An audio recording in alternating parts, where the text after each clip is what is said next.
Welcome to High Ground, the podcast where we talk about utilizing confidence in the pursuit of performing arts. Okay. Hi, Sally. Hi, Kristy. Okay, so give a little brief introduction for yourself. Hi, I'm Sally. Currently a final year student of performing arts degree in Taylor's. Most of my classes are in KLPAC actually. Yeah. Okay. So I am turning 25 this year. My main forte, you say, is in dance. Currently is in contemporary dance, and in my free time I enjoy doing outdoor sports, like cycling, badminton.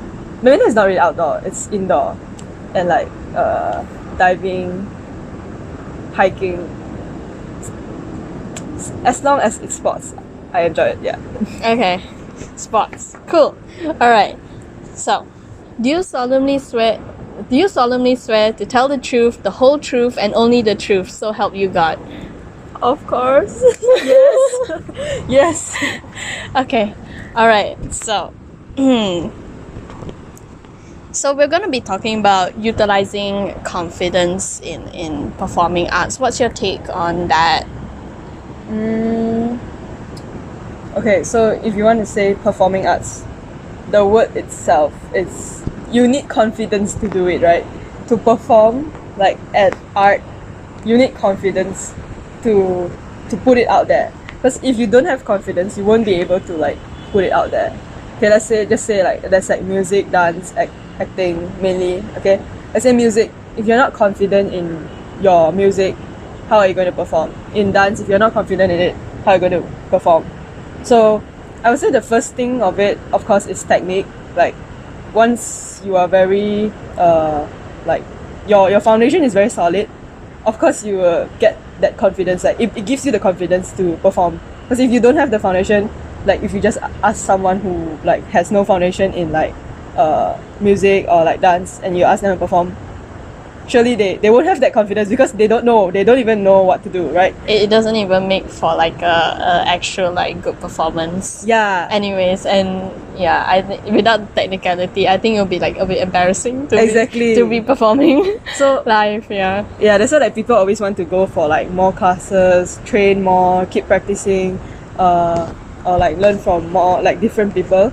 So I think that's the main thing. Like the first thing, of course, is the foundation of your art. Okay, then that you can perform.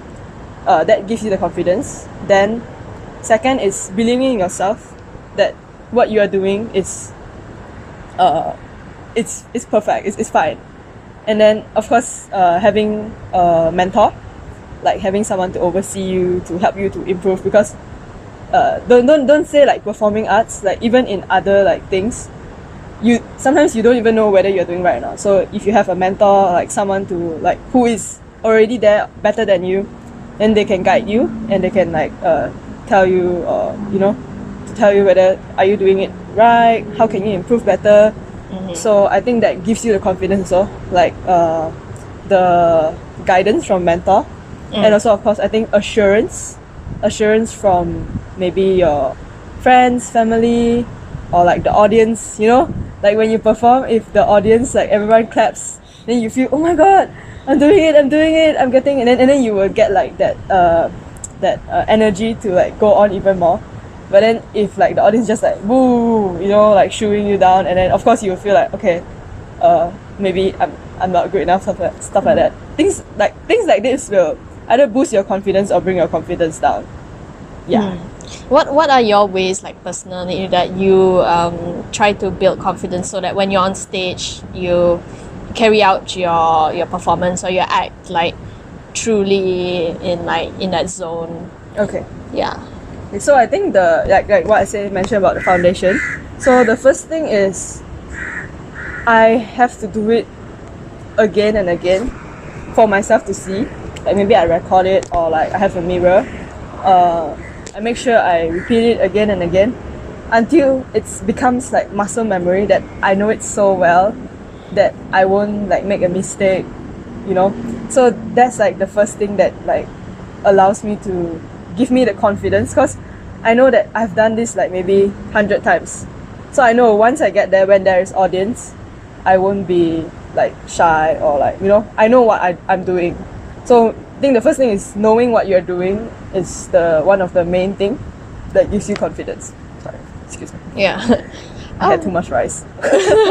Yeah, you see, if I eat too much like before I speak, so it'll make me feel bloated and like I start burping. So if I'm going to perform, I make sure like maybe I eat something light, or like eat something like salad, or like high protein, like not so heavy, not so oily or spicy. So I know it won't affect my performance. Yeah. I was actually gonna get onto that about fitness and I think especially for theater or dance, like any like movement based things, I think like diet is like very, very important. Like when we were in class, Omar would say like, I don't know, it's like about singing or being on stage that you cannot like drink like Coke or something that before a performance. If not, you're just like, you're gonna be burping on stage, or you're gonna like vomit halfway. Yeah, like, and then he said like only like drink like tea or something like hot water and stuff like that. Yeah, actually, like, okay, speaking of fitness, because performing arts is using your physical body to perform, right? Mainly because we are not like painters, like artists, or like writers. We are performing artists, so you use your physical body to perform. So of course, what I believe is what can give you confidence also is your own instrument, because like the body is the instrument. So of course you need to keep your instrument healthy, right? Let's say like if like you are going to use like a violin, your violin is your instrument. Of course you will keep it in like the tip-top shape. And if we are using our body, like let's say dancers, to perform, we need to keep our body in tip-top shape also. Of course for me, like I'm not 100% strict on like diet, because I still want to have like the balance, you know, so that if I go out to eat with friends, I can still eat. Not like so like you're like flexible lah, not like for example those like very strict ballerinas where they have like very strict diet so that they don't gain weight, but they still have to like really perform like every day. I think like if I'm still I used to do ballet for like 15 or 16 years, I can't remember it, until I was 21, I think. 20 or 21, I forgot already. It's been a while because I finished all the grades. Then because for ballet wise, unless you are pursuing it full time, else it's a bit of like it's like a, like, you know, athlete lifespan. If you don't reach a certain point at like, let's say 20 years old, it's time for you to retire, because your body can't push that well as I get what you mean. Okay, wait, so get back to like fitness. The fitness, right? So for me it's like I'm flexible, but I make sure like it's like 70%, 30%. So like 70% is like when I'm on my own, like I make sure I take care what I eat, or like what I do. I train also, physical training, mainly weight training. Because weight training, okay, let's say if you want to use in terms of performing arts, right? When you are on stage, let's say you have to do like a certain movement. If you have not enough stamina, it affects your performance also.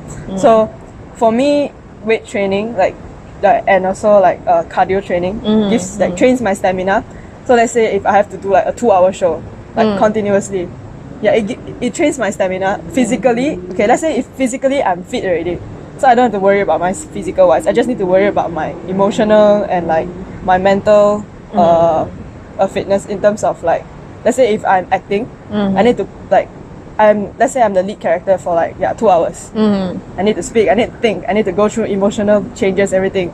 But if I'm not even physically fit, I don't think I will to procure those, like it's much harder. It's much harder to bring it out for longer durations of times. Like I think at the point like 30-minute, 40-minute mark, you'll be like so fatigued already. Right by that time, especially main characters, main lead characters. And I think there's like a relation, like a psychological relation between like physical fitness and like your emotional and mental like fitness, because like let's say physical fitness, okay, let's say you have to do you have to train, like say push up like 100 times, but like when you go through that like process, you will tell yourself that you cannot give up. You have to go through the pain and everything, and then once you get the result, then after you keep doing again and again, you get stronger and stronger. So in relation with like your psychological, like mental, like health, it actually helps, because let's say if you're going something mentally, like you're going through something that's mentally painful, but you relate with like your physical pain, like push-ups, then you feel like sometimes you just need to get through it, and then you can train yourself to be stronger and stronger, not just like in muscles, but also in like your heart lah. You can train your heart to be stronger in things lah. Sometimes you endure more, so like during like the process of rehearsals, so you'll be able to push through more better, and you get stronger and stronger. So I like, for me lah, I always like very take importance in like physical fitness, and also it's a type of therapy for me also, because for me like when I feel stressed, or like when I when I'm sad also sometimes, or if I'm angry at something, I just go to the gym, then I'm fine. Like it solves all problem. Even if I get sick, right, I'll be just like, I cannot just lie down here, I have to move. Even though I can't like do much or what, I just need to like maybe just walk on the treadmill for like 20 minutes or like 15 minutes. As long as I move, then I feel happy, because you're tuned towards movement. And that's why you like dance more. Like if I were to ask you to like really like practice singing, you might not be as not be as happy to do that. But if you move, then you're happy. Maybe I think that's the main thing, because like moving, because it circulates your blood. For me, I feel like, and then you sweat, it's like a detox, and then it produces like endorphins, the happy hormones. But singing wise, because I know my voice is not I'm not like vocally so good. Like I sing, but I get it's not really like I just feel like, okay, I'm just using my lungs and my throat, and maybe like put a bit of feelings in it. But when I dance, that's where I feel most alive lah, because like it's like the place that you align the most. I mean, there's people who will like they sing and then they feel like they release the same thing as you do with dance. But I think everybody's kind of different in where they like to, I don't know. So performance is release for you. And also like it's an art that can only be explained by yourself. Like, because like art is called art for a reason, right? Because everyone has different take on it. Like the same movement, somebody might feel happiness from it, somebody might feel like anger from it. So it's very personal. So when you do dance, like it's also your personal like interpretation of a thing, but you also like you follow what the director sort of like puts in place too. I feel like having a director helps in terms of there's a lot of freedom, but it's much, how to say, it means you have a main theme and you can do whatever with it as long as it still sticks with it. It's better than not knowing what is it and you just go with the flow, and it becomes very vague. It becomes vague. So unless like you have a very very strong message that especially when it comes to contemporary dance, I think it's very easy to get into the gray area where exactly. It's like you're just moving, but then it's like not very like how to say, like like in a scene where there's like it's angry, like everybody knows it's angry. Whereas like contemporary dance, you'll be like very deliberate with if you're trying to show anger. Because there's no words. True. Because I think for me, like contemporary,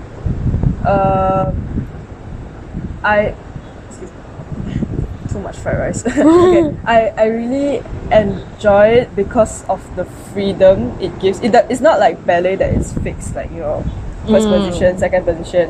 You have the freedom to play around it, and you Oh, can yeah. paint a story with it, and it's all up to the like audience on what they think about it. It's a bit like theatre, the Yeah, absurd. yeah. A bit like But it's like there's always a main, like theme. for me like the dancers that I usually would choose is I have a main theme, even though if it's like the boring, like let's say not boring but like the mundane work, you show that it's mundane, yeah, you know. Yeah. If it's like I think those are the most fun. yeah, Honestly, the slice of life thing or the mundane stuff and Yeah. the interpretation of that, I think those are like fun. Like for example, like you want to do like happy or like sad or like love and stuff like that. Yeah. I've seen that like Yeah. a lot of like times. Yeah, in like it's Yeah. sort of like vague Yeah. form, but like mundane is like so interesting to see like interpretations of mundane. True. Yeah, I think that's hard. Like emotions like a lot easier to capture compared to like mundane. Because like let's say like emotions, like you have like a very clear that this is love, but there's different kind of love. There's like, you know, like romance love, family love, friendship love, love with things, love with places, and then like let's say like the most everyone knows about is the romantic love. So like what romantic love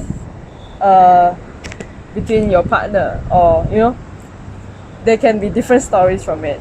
So yeah, it's like even movies, so there's so many kind of Love. and And then like different interpretation Yeah. of that. Depends on the situation. yeah. Yeah. So I think in the end is what hits home like the most. Yeah. Like after you watch something or you watch this thing, how does it relate to you?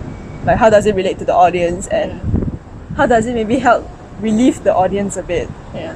And that's why like confidence is very important because Yeah. in order for confidence in order for the situation to play out as it should, you have to have the confidence to embody Yeah. that character. Exactly. Yeah, and the director definitely like helps in like director is like the captain, I guess, Yeah. who steers the ship. Exactly. But you are the ship itself. Yeah. Yeah. But you have to make sure to like move it, and you know, director knows what you can do, but sometimes you don't even know what you can do. The director knows what you can do way more than what you can do. And can push through the help you to push through the things like more than what Yeah. you think you can. Yeah. Limitations. Yeah, and director pushes through, and then you personally, right? You like to chase a lot of opportunity, right? Through your performance, your goal is to inspire people, right? So talk about more about like influencing, inspiring people. Is it through you chasing the opportunities that you inspire people? Yeah, okay. So thanks for asking that. So I think for me, I feel like I like to see things being done, then I can follow it. Like I have like a sample to follow.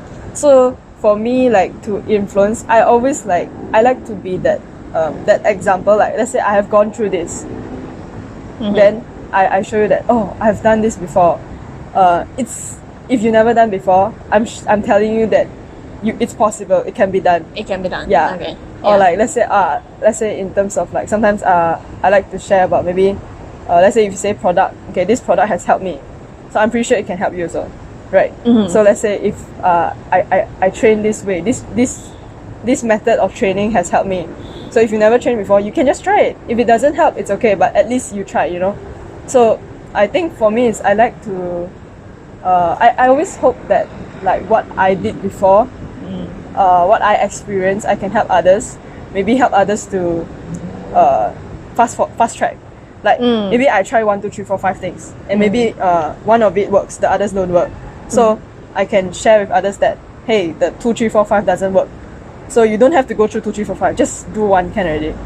Like yeah, like just you don't have to do the other 4 because it doesn't work. Just straight away jump to the one that works. Then it will help you. So like I just hope like what I went through is able to help others. In terms of like let's say performing wise, I would say it's more on like I really enjoy being on stage and just hoping to like change someone's like perception or thought on the art. Because sometimes even I watch other people's performance, I get touched by it. I'll be like, oh my god, yeah, I'll always remember this, or maybe I relate something like, let's say or father-daughter relationship, maybe my dad is sick or something, then I watch this performance, maybe that I remember watching this before at KLPAC. This girl, she's talking about how she's not talking, it was a dance, but in that dance it's about how her dad passed away when she was a kid. Then I remember that emotion and everything that she go through, and then it helps. It touches you? Yeah, it touches me, and sometimes I still think about it. I'll still be like, someone has explained that in the form of the dance art, like that. So it also gives you confidence for you to be able to confidence and also comfort. Like, yeah. So that so people's achievements in like what do you call it, in their performance, that they manage to capture the feeling, also inspires you, and you also want to do the basically the same to capture something and then impart it on people. Exactly. So, like what every artist wants to do, right? They just want to move people, like they just want to to give them like the little slice or something, and then they go yeah. And also another one, like you mentioned, performing. The second one I think is teaching. Like, I think it's similar concept, but it's just in a different form. So I enjoy, like, let's say I did teach kids before this for like speech and drama. So like seeing them from, let's say a simple one, project their voice, from not knowing how to project their voice, from maybe before this they can only like until here, like it's always very soft, and then you just teach them a bit of method, change a bit, suddenly they can like project like through the like 2 floors away, and then you'll be like, oh my gosh, I'm so proud of them. And I don't know, I just like to see people from not knowing how to do something and being able to do something after, like, just tweak a bit, give a bit of your own confidence to try some things also to also helps to make a difference in whatever you do, and it's everything is at the end, the core is performance, is dance basically, movement. So that's your happy ground. My happy ground. Your happy ground. And like high grounds makes me happy too. I enjoy the wind. It's so cooling. I'm so glad like we come at this time, because it's so cooling. There's no sun. Like, there is sun, but I don't feel the heat. Right. Like, I love this weather. This weather. This is like the ultimate time. Although it's like almost going to rain. That's like this is like the. I think the audience can see like throughout the whole video, it became like it's like very bright, and then after that now it's like dark already. We're on the 28th floor, by the way. I think 28th floor, right? 28, so 28. This is officially High Grounds. Okay, bye everybody. Comment, like, subscribe. Bye. I wish you a better life, happier life. Okay, bye. This is Ali, everybody. Bye.